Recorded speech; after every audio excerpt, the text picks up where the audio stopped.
CM Revanth రెడ్డికి Medak MP Raghunandan Rao సవాల్ విసిరారు. రేవంత్ రెడ్డి శాసనసభను రద్దు చేస్తే తాము 8 మంది బీజేపీ ఎంపీలు రాజీనామాకు సిద్ధమని ఆయన అన్నారు. మీకు దమ్ముంటే అసెంబ్లీని రద్దు చేయాలని ఆయన ఛాలెంజ్ విసిరారు.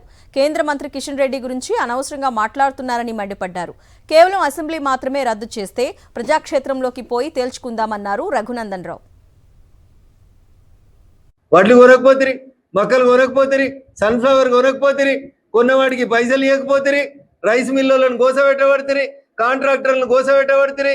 మన ఊరు మనబడి పైసలు లేవాయే, సర్పంచ్ల పైసలు లేవాయే, రిటైర్డ్ అయిన ఎంప్లాయీలకు స్కూటీ లేదాయే, డీజిల్ లేదాయే, కేసీఆర్ ఇంట్లోకి వెళ్ళి ₹1,00,00,000 1,00,00,000 వసూలు చేస్తాను దిక్కు లేకపోయే, నిరుద్యోగులకు నిరుద్యోగ వృత్తి 4,000 లేకపోయే. ఏం చేసిరని మేము రిజైన్ చేయాలి రేవంత్ రెడ్డి? మేము రెడీగా ఉన్నాం 8 మంది ఎంపీలకు రాజీనామా చేయడానికి. నువ్వు నీ కాంగ్రెస్ ప్రభుత్వాన్ని డిజాల్వ్ చేసి మాతో పాటు ఎన్నికలకు రా. ఎవరు ఎన్నికలు ఇస్తారో అప్పుడు చూసుకుందాం. నువ్వు నీ ముఖ్యమంత్రి పదవి, నీ శాసనసభను రద్దు చేయి. మేము 8 మంది ఎంపీలం రిజైన్ చేసి నీతో పాటు ఎన్నికలకు వస్తాం. చూద్దాం ఎవరు గెలుస్తారో. చేతనైతే మా సవాల్ను స్వీకరించుండ్రి.